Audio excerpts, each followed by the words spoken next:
Mighty Pen Podcast.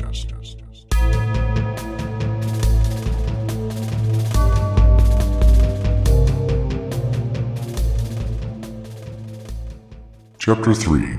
Hey Joe. With each slap to the melon or kick to the chops, the Queen's hatred of Joe continued to grow. He didn't even make a single attempt to fight back, which in itself made her detest him. No true warrior would tolerate such a beating, and in his own home, no less. Between his bewildered-looking face and his body ragdolling around the apartment, Joe suddenly reminded Killtits of her homeland. She would often watch Neanderthals. They look like killer whales. Throw Mindies. They look like seals. High into the air before violently ripping them to shreds when they splashed back into the icy water. She paused when struck with the pleasant memory. Of course, Joe had to pipe up and ruin it. Killtits? Is that really you? Her foot met him flat in the chest as though they had a date with destiny. Many received much worse for interrupting her thoughts in the past. Some could argue that she showed Joe preferential treatment, since he was her creator and all. She actually harbored very little pity for the chump. His weakness was the reason he disgusted her most. The fact that her entire existence came from the goofy mind of this man was too much for her to accept.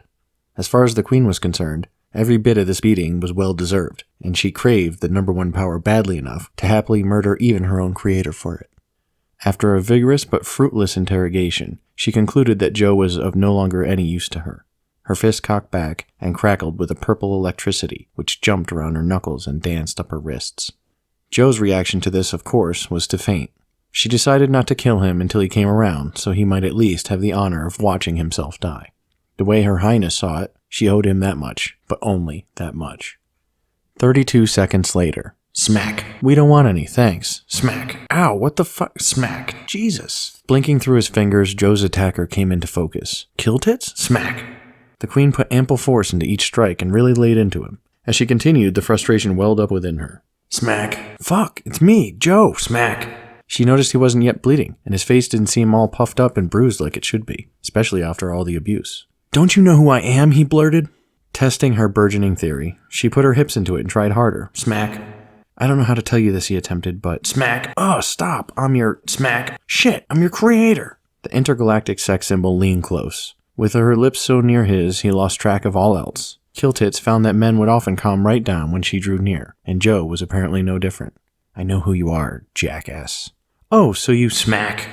Eventually he managed to black out again, but his face still showed no signs of injury. The Queen's hands were inflamed and throbbing as though she received 1,000 stings from Prabbles. They looked like bees. Enraged, she called for her sword, and it dutifully appeared by her side. Clearly confused by the situation, she was certain of one thing. If this pushover was truly her maker, then she was deeply ashamed of her roots. There was no way she could let him live. After this encounter, she knew that it would be too humiliating to go about her life knowing this dunce was the one behind all her decisions and actions. It wasn't fair. He should have been a great warrior, not some... The supreme woman couldn't bear the thought that she was nothing but the fantasy of a lonely man-child with a pen, some free time, and who was worst of all, weak. It would, however, explain her ridiculous name and the awful dialogue which fell from her mouth with constant regularity, despite conscious attempts to repress it. As the pieces and revelations kept coming to light, she only grew more and more enraged. There were many aspects about herself the Queen would have designed differently if she were the one with the pen. For example, she had always found the shape of her body to be absurd. Her breasts were forever getting in the way during combat, and plate armor, her favorite kind, wouldn't fit correctly onto her hips either. This was one of the many reasons why she turned to the magic-wielding arts in the first place.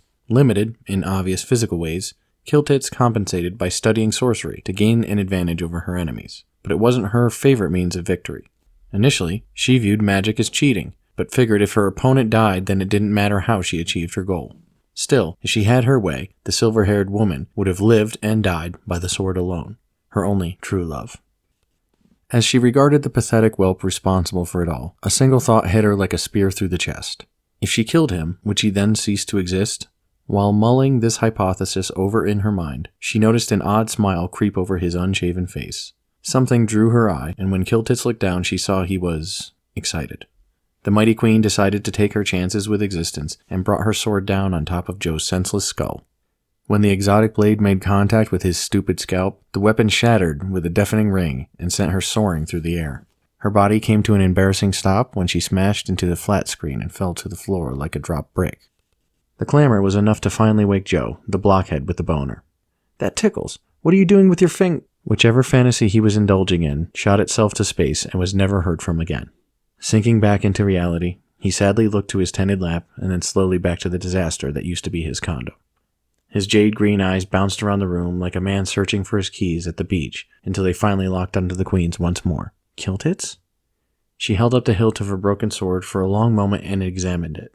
The blade reformed itself before she dismissed it again. "Hey, Joe." And with that, he promptly fainted again. 3,976 miles away, in a swamp to the southwest.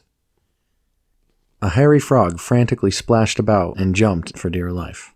This particular chase would be a short one for you or I, but for a tiny frog, it was an eternity. His every hop was haunted only moments later by a hungry snake. With no cover in sight and no large body of water near enough to escape into, he felt utterly hopeless. The serpent closed in for the kill, but the frog ducked into a muddy hole left behind by a burrowing swamp rat the night before. Cautiously, the diamond-clad hunter slithered into the spacious tunnel and tested the musky underground air with a forked tongue. The rare amphibian didn't make it far, though. He wore a unique scent and was therefore easily tracked. It was the frog's intriguing smell which attracted the snake in the first place. As for the frog, he clawed at the walls and desperately dug into the loose soil. Realized there was no chance of escape, he began to snap his bones in his hands, creating sharp protruding shards from his knuckles. He turned and bravely met his fate. As she neared her prey, the snake grew more excited to eat this rare delicacy. After a long moment of extreme tension, she struck and bit into his hairy torso. Although her needle-like fangs pierced deeply into his squishy frog sides, he jabbed at her face with the sharp bones in his hands. During this last stand, the damaged frog attempted to let loose a battle cry, but the air from his lungs had been robbed by the nature of his injury. He feared he was terminally muted, but fought on nonetheless. There was a stubborn refusal to die within this small creature you didn't often see in the swamp. He exhibited a burning will to survive which confused the snake. Venom flooded his veins as she clamped down harder until a splintering pain alerted her to the fact that she was now blind in one eye. She suddenly dropped her dinner and recoiled.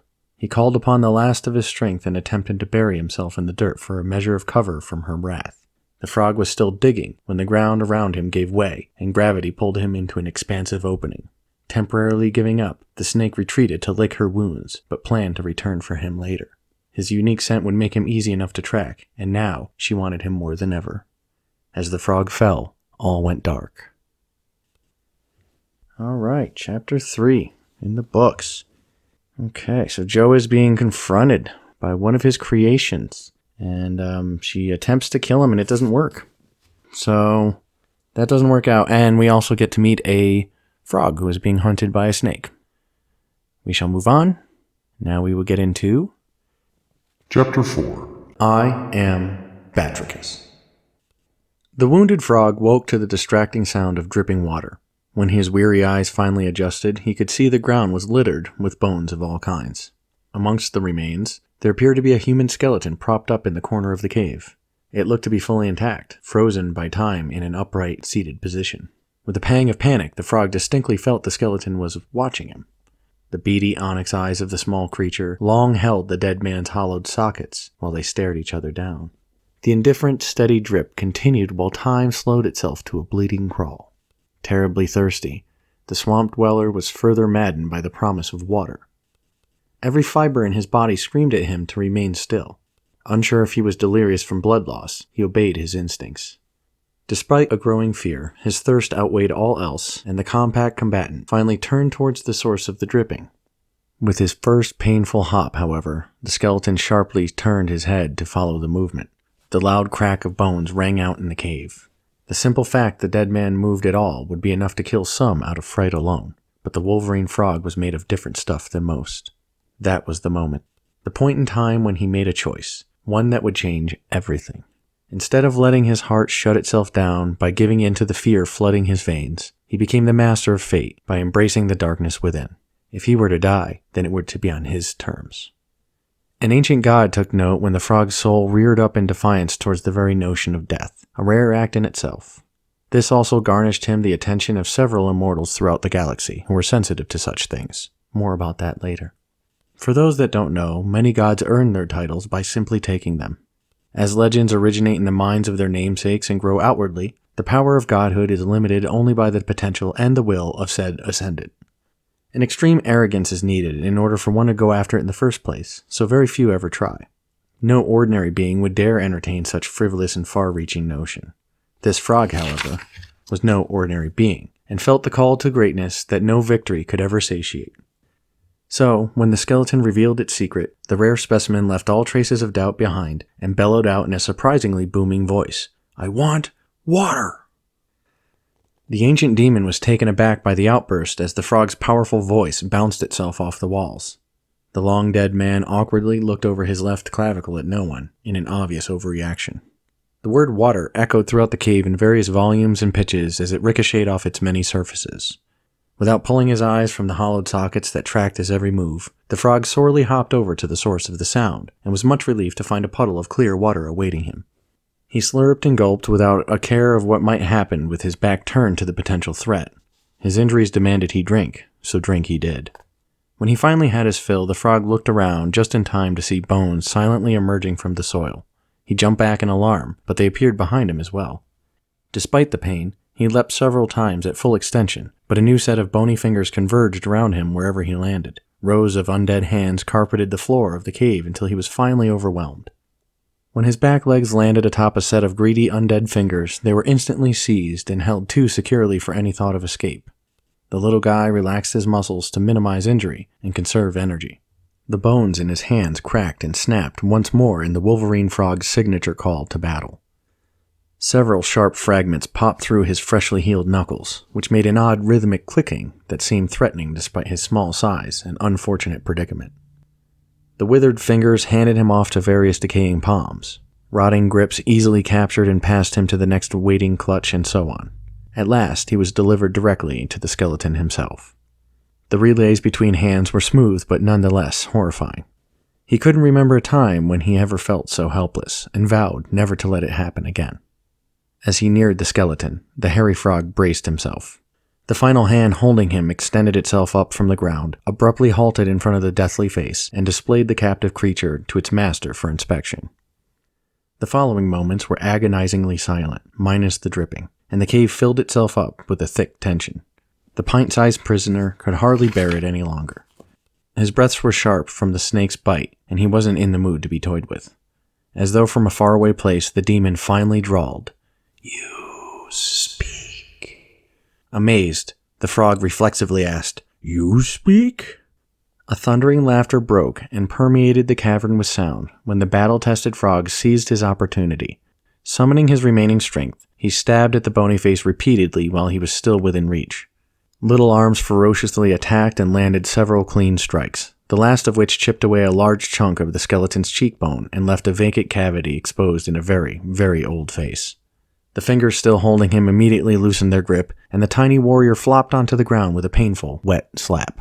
The demon reared from the nearly forgotten sensation of pain, while the rowdy amphibian balanced himself on his hind legs in preparation for the fight to follow. Stunned by his boldness, the skeleton hissed, "Who are you?" With a manner of gaze held only by previous legends, the frog leveled his eyes and drew a deep breath. In that moment, he promised himself that the world would one day know his name. His lordly voice carried a heavy bass when at last he triumphantly cried, I am Batricus. And that's it, guys. That's chapter 4. Chapter 4 in the books. I am Batricus. So we get to meet Batricus, who is a frog. He is a Wolverine frog. And we meet a skeleton. A really old skeleton demon who is in the cave that Batricus has fallen into as he has tried to escape from the snake. And successfully for the time being. So that's where we're at. I hope you guys are having fun following along with Unkillable Joe. I hope everybody's being safe and you're okay out there. You can pick up Unkillable Joe on Amazon. Anyway, thanks for tuning in, and we'll catch you next time.